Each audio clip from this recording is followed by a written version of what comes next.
मेरा नाम है कनक त्रिपाठी और मैं पार्ट ऑफ स्पीच के पार्ट 2 पढ़ाने वाली हूँ आप लोगों को। हम लोगों ने वर्ब तक पढ़ा था, अब हम लोग एडवर्ब यानी क्रिया विशेषण के बारे में पढ़ेंगे। हमने वर्ब तक यहाँ डिस्कस कर लिया था पिछले वीडियो में। पार्ट ऑफ स्पीच का हम लोग सेकेंड पार्ट डिस्कस करने जा रहे हैं और फर्स्ट पार्ट में हमने वर्ब तक देखा था। अब हम लोग बात करेंगे एडवर्ब के बारे में। तो adverbs are words that are use to provide more information about verbs, adjective and other adverbs use in a sentence. मतलब एडवर्ब्स एक ऐसे वर्ड्स होते हैं जो हमें ज़्यादा इन्फॉर्मेशन देते हैं। किसके बारे में और ज़्यादा इन्फॉर्मेशन देते हैं? किसके बारे में? वर्ब्स के बारे में, एडजेक्टिव के बारे में, अदर एडवर्ब्स के बारे में, यानी क्रिया के बारे में, या फिर एडजेक्टिव के बारे में, या फिर एडवर्ब्स के बारे में, दूसरे एडवर्ब्स के बारे में जो सेंटेंस में यूज़ हुए हैं। ठीक है, हम लोग एग्जाम्पल के थ्रू समझेंगे, एग्जाम्पल के थ्रू ज़्यादा अच्छे से समझ में आएगा।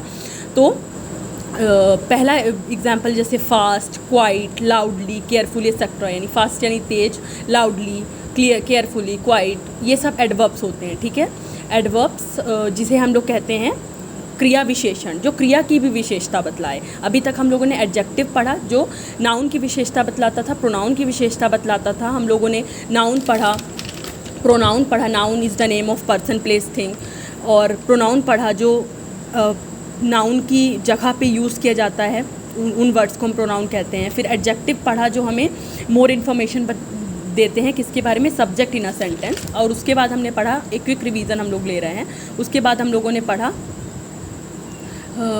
वर्ब के बारे में। अब उसके बाद अब हम लोग पढ़ रहे हैं एडवर्ब के बारे में। एडवर्ब जो है किसी भी सेंटेंस में वर्ब, एडजेक्टिव और एडवर्ब्स जो है जो यूज़ किया जाता है उसके बारे में इंफॉर्मेशन देते हैं। ठीक है, अब एग्जाम्पल के थ्रू समझते हैं। राम वॉक्स केयरफुली, जैसे कि एग्जाम्पल है, राम जो है कैसा चलता है। अब चलना यानी वर्ब की जो विशेषता बता रहा है, राम चलता है, ठीक है, लेकिन राम चलता कैसे है? केयरफुली चलता है। ठीक है, मतलब इसका एडवर्ब ऑफ मैनर है, ये हम लोग ये बाद में डिस्कस करेंगे कि adverb of manner, adverb of place क्या होता है, ये सब कुछ हम लोग बाद में डिस्कस करेंगे। लेकिन यहाँ पर बोलेंगे राम वॉक्स केयरफुली। राम एक नाउन है, वॉक्स वर्ब है, ठीक है, चलना, और केयरफुली यानी इसका मैनर को बता रहा है कि चलता कैसे है, केयरफुली चलता है यानी सावधानी पूर्वक चलता है। ठीक है, अब दूसरा है did you come here to buy an umbrella, क्या तुम अम्ब्रेला लेने यहाँ आए हो? तो क्या तुम अम्ब्रेला लेने यहाँ आए, क्योंकि पास्ट में है। ठीक है, तो कम हेयर कहाँ आए? यहाँ आए। यहाँ कम कहाँ पे? कम यानी आना, यू यानी यहाँ पर सब्जेक्ट, कम यानी आना, तो यहाँ पर हम लोग को बता रहा है प्लेस, कहाँ आए हो? यहाँ पर आए हो, तो यहाँ पर ये एक वर्ब की विशेषता बतला रहा है। ठीक है, तो ये एक एडवर्ब हुआ। ठीक है, ही रन्स फास्ट, वो कैसा दौड़ता है? फास्ट दौड़ता है। ही सब्जेक्ट है, रन्स यानी क्रिया, और फास्ट यानी कैसे, मतलब रन कैसे करता है, उसका मैनर क्या है? फास्ट है। मतलब यहाँ पर ही एक सब्जेक्ट हो गया। सब्जेक्ट दौड़ता कैसे है? दौड़ता तो है यानी क्रिया तो करता है, लेकिन साथ साथ दौड़ता कैसे है? फास्ट यानी तेज़ दौड़ता है। तो तेज़ यहाँ पर उसकी बारे में बता रहा है कि दौड़ता कैसा है? तेज़ दौड़ता है।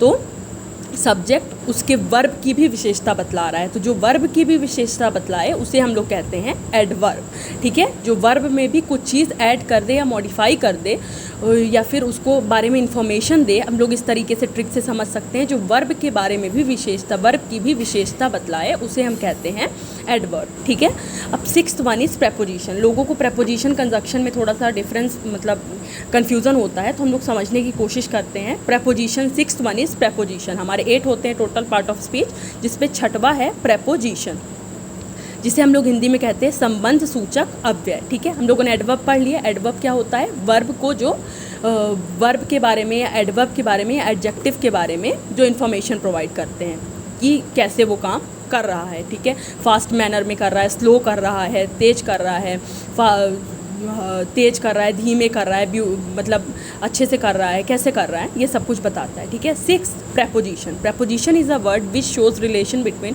Noun and pronouns with regard to their stand. Preposition एक ऐसे वर्ड हैं जो सेंटेंस में नाउन और प्रोनाउन के बीच में डिफरेंस बताता है, मतलब कनेक्शन बताता है, शोज रिलेशन बताता है। ठीक है, रिलेशन बताता है, relation between noun and pronoun, noun और प्रोनाउन के बीच में रिलेशन बताता है। ठीक है, तो एग्जाम्पल हम देख लेते हैं, जैसे कि in, out, on, to, besides, in front of, below, opposite.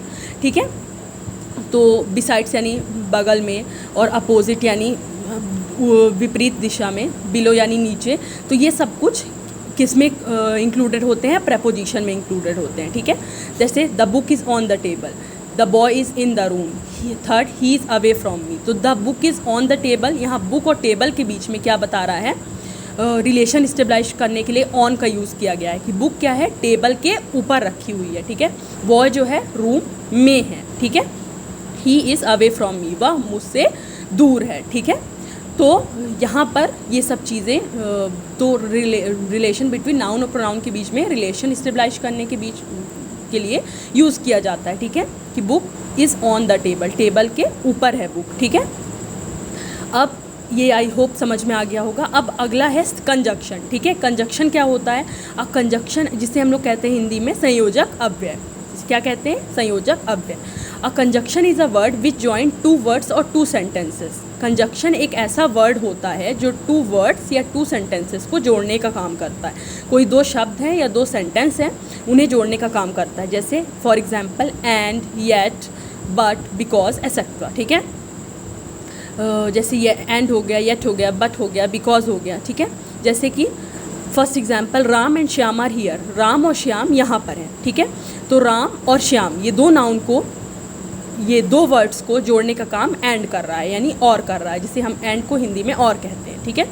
दूसरा, Mohan is poor but Ram is rich, Mohan poor है और राम रिच है, इन दोनों को, लेकिन मोहन इज़ पुअर, मोहन गरीब है लेकिन राम रिच है। तो मोहन गरीब है एक सेंटेंस हुआ, राम इज़ रिच एक सेंटेंस हुआ, और इनके बीच में जोड़ने के लिए सॉरी 1 मिनट, बट का यूज़ किया जाता है, ठीक है। तो Mohan is poor but Ram is rich, तो ठीक है। और तीसरा एग्जाम्पल है unless you work hard you can't score good marks. Second वाला एग्जाम्पल समझ में आया? मोहन इज़ पुअर एक सेंटेंस हुआ और राम इज़ रिच, तो इनको जोड़ने वाला सेंटेंस क्या हुआ? बट।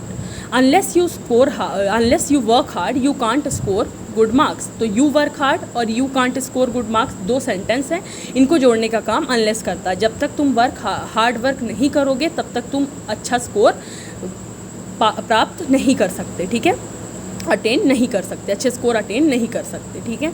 अब ये समझ में आया, ये टू वर्ड्स और टू सेंटेंस को ज्वाइन करने के लिए कंजक्शन का यूज़ किया जाता है। और पुराना प्रेपोजिशन टू किसके बारे में? रिलेशन, नाउन और प्रोनाउन के बीच में रिलेशन बताने के लिए यूज़ किया जाता है, ठीक है। अब अगला है 8th नंबर वाला इंटरजेक्शन। इंटरजेक्शन हम किसे कहते हैं? Interjection are words that are used to convey strong feelings और इमोशंस। इंटरजेक्शन वो वर्ड्स होते हैं जो स्ट्रॉन्ग फीलिंग्स या हमारी फीलिंग्स, यानी हमारी जो अंदर की, जो हमारी मन में हम फील कर रहे हैं, जो महसूस कर रहे हैं, या फिर हमारे इमोशंस को बताते हैं, ठीक है। कि हम अच्छा फील कर रहे हैं, बुरा फील कर रहे हैं, दुखी हैं, खुश हैं, वंडरफुल, हमने कोई चीज़ देख ली है तो हम आश्चर्य में हैं, ठीक है। तो ऐसी चीज़ें इंटरजेक्शन हमें बताता है। तो एग्जाम्पल ले लेते हैं, उससे समझ जाएंगे। ओह, वाव, अलस, इप्पी। तो it is always followed by an exclamation mark, ठीक है। और ये जो है ओ, वाव, अलास, इपी एसेट्रा, ये सब जो हैं किस लिए यूज़ होते हैं? इंटरजेक्शन, ये इंटरजेक्शंस होते हैं और ये हमेशा एक्सक्लेमेशन मार्क के इसके आगे एक्सक्लेमेशन मार्क लगता है, मतलब इसके बाद में एक्सक्लेमेशन मार्क लगता है, तब ये मीनिंगफुल बनते हैं, ठीक है। फर्स्ट, जैसे yippee we won the match, yippee we won the match, यहाँ पर खुशी हम अपने बता रहे हैं, ये इमोशंस बता रहे हैं हम अपने कि हम खुश हैं, हम अपने फीलिंग्स बता रहे हैं कि हम खुश हैं। तो yippee we won the match, हम मैच जीत गए, ठीक है। अलास ही डाइड, यहाँ पर क्या बता रहे हैं कि हम दुख है, किसी की डेथ हो गई तो हम दुखी हैं, तो ये भी हमारे इमोशंस को बताने के काम में आ रहा है, ठीक है। Third, wow what a wonderful car, तो क्या है? Wow what a wonderful car, हमने कोई बहुत सुंदर सी, बहुत प्यारी सी कार देख ली है, तो हम लोग, हमारे मन में वंडर वाला फील आया है, ठीक है, हमारे मन में वंडर वाला फील आया है, तो हम लोगों ने बोला wow what a wonderful car. तो हमें समझ में आ गया होगा, एक बार समझ में आ गया पार्ट ऑफ स्पीच। अब दोबारा कोई पूछेगा तो हमसे यूजुअली होप करती हूँ कि अब आप सबको बनेगा पार्ट ऑफ स्पीच क्या होते हैं। तो पार्ट ऑफ स्पीच हम समझ गए कि क्या होते हैं।